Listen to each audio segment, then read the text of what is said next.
प्रकाश का परावर्तन, reflection of light. तो जब कोई भी प्रकाश किरण किसी समतल सतह पर पड़ती है तो वह टकराकर वापस लौट जाती है। प्रकाश किरण के इस प्रकार से किसी सतह से टकराकर वापस लौटने की घटना को प्रकाश का परावर्तन कहते हैं। उसके बाद है बात करते हैं किरण आरेख का। किरण आरेख, रे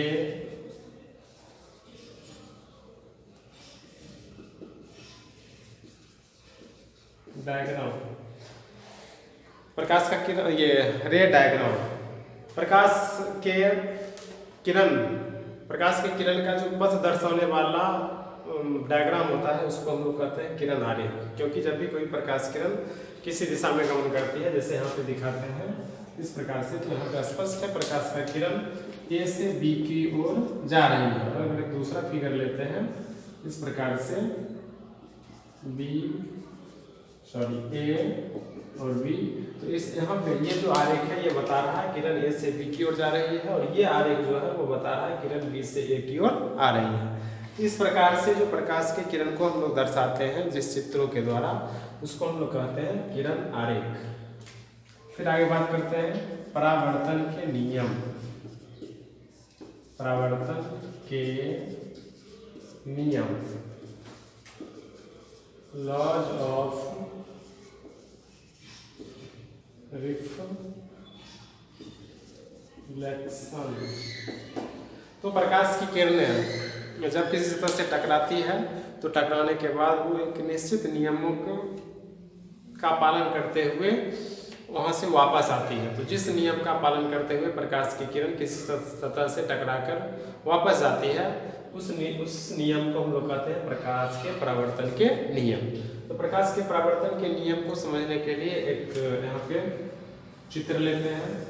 यहाँ पे ये एक समतल दर्पण है, इसको राजतीत कर देते हैं। ऐसे ये जो चिन्ह दिए हैं इसका अर्थ होता है कि वो एक तरफ जो है वो कलर किया हुआ है, रजित किया हुआ, रंगा हुआ है। जैसे हमारे घर में जो दर्पण होता है वो रजित किया होता है।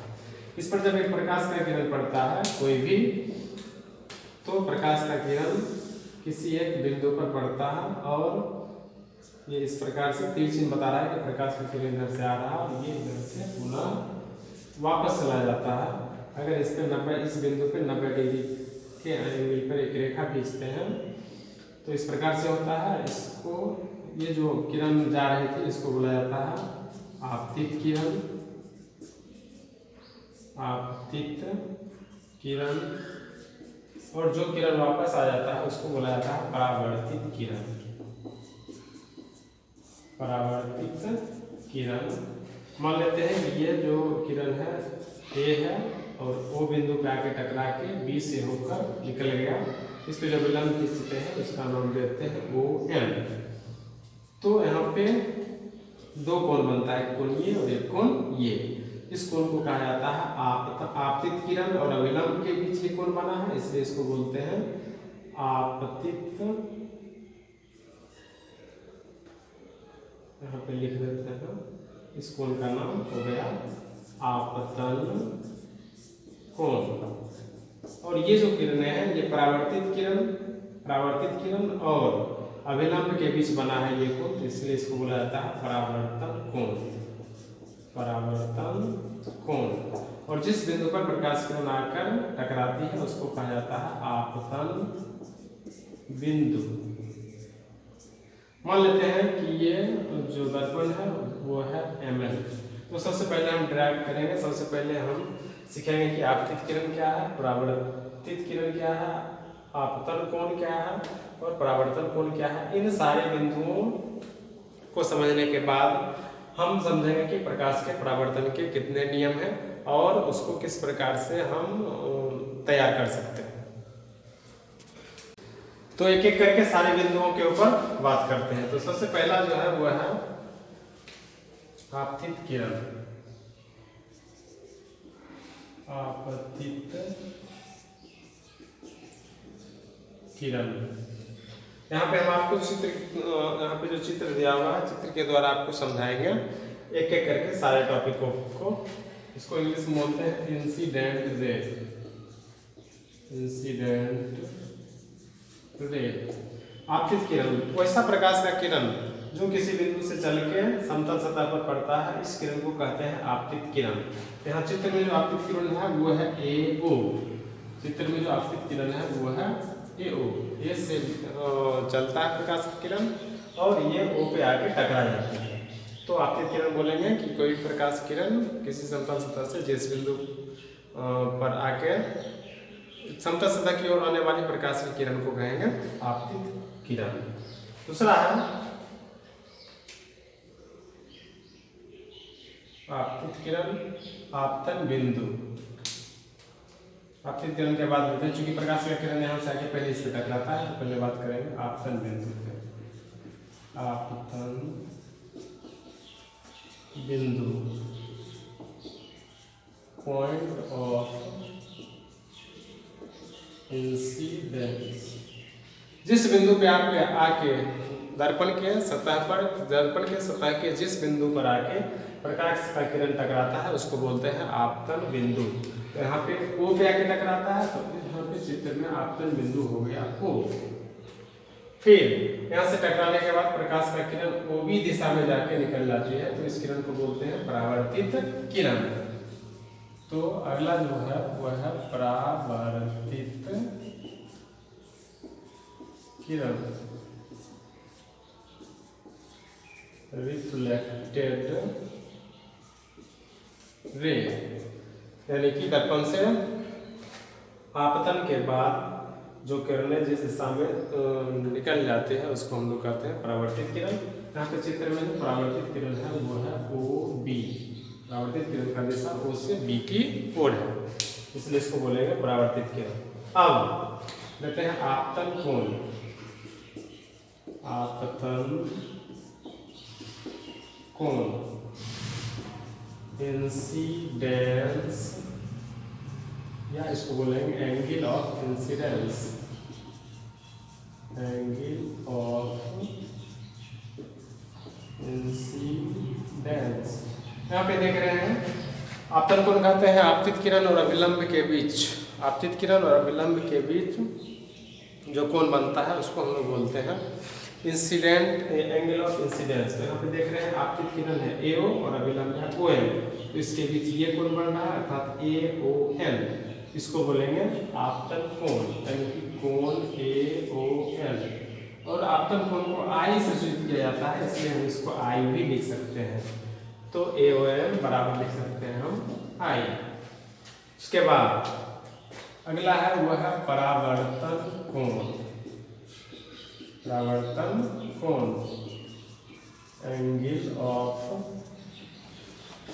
रिफ्लेक्शन।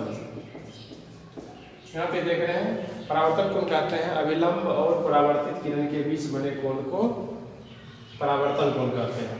तो अभिलंब है OM और परावर्तित किरण है OB, तो इसके बीच का जो बना कोण है वह है NOB, यानी कि कोण NOB। ये जो कोण है इस कोण को हम लोग कहेंगे परावर्तन कोण, और परावर्तन कोण को स्मॉल r से भी सूचित किया जाता है। सॉरी यहाँ पे है एंगल NOB ये कोण, इसलिए इसको हम लोग R में लिखते हैं। उसके बाद एक और पॉइंट है वो है अभिलंब, या इसको बोलते हैं नॉर्मल।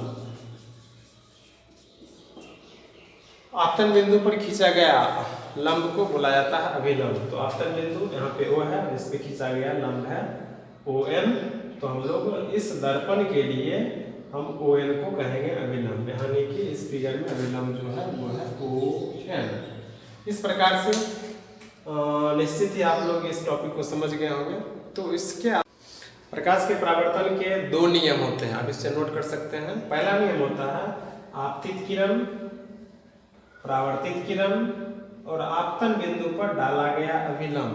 एक बार फिर से इसको सुन लीजिए, आपतित किरण, परावर्तित किरण और आपतन बिंदु पे खींचा गया अभिलंब, ये तीनों एक ही समतल में होते हैं। यह परावर्तन का पहला नियम। और परावर्तन का दूसरा नियम कहता है कि आपतन कोण और परावर्तन कोण बराबर होते हैं, अर्थात लिख सकते हैं कोण AON बराबर कोण NOB। ऐसे लिख सकते हैं I बराबर R, यानी कि आपतन कोण और परावर्तन कोण बराबर होते हैं और आपतित किरण, परावर्तित किरण और आपतन बिंदु पर डाला गया विलंब तीनों एक ही समतल में होते हैं।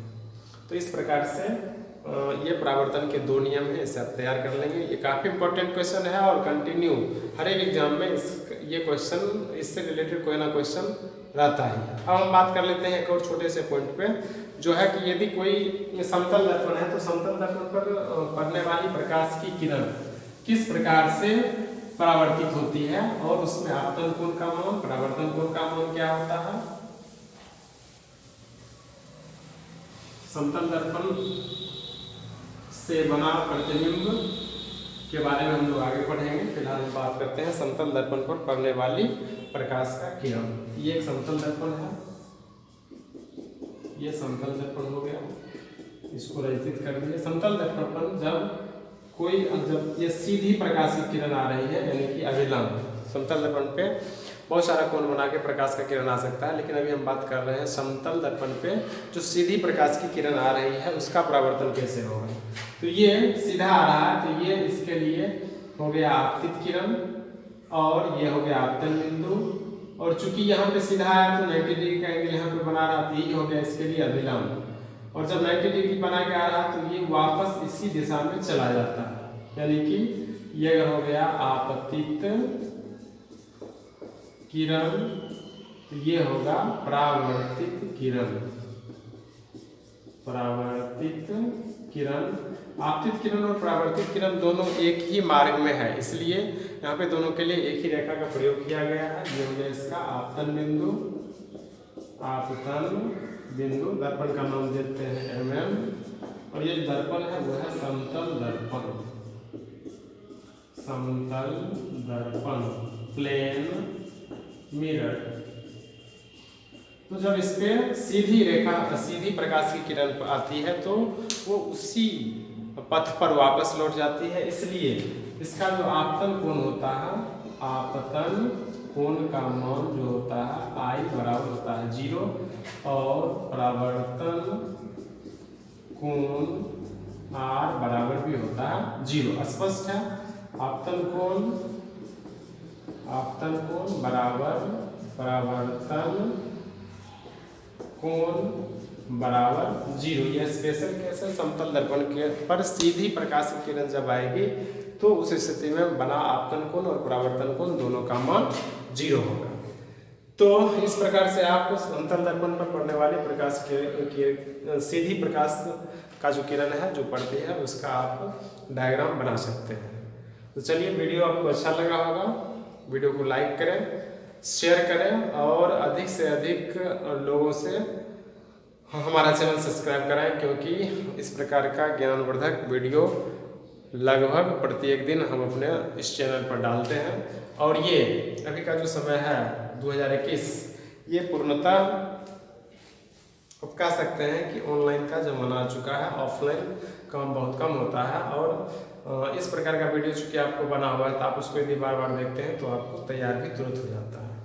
तो ज़्यादा से ज़्यादा अपने मित्रों को हमारे इस चैनल को सब्सक्राइब कराएं और कमेंट बॉक्स में लिखें कि आप किस पॉइंट पर कौन सा पॉइंट है जो आपको समझने में थोड़ा ज़्यादा कठिनाई हो रहा है, उस पर हम वीडियो बनाएंगे।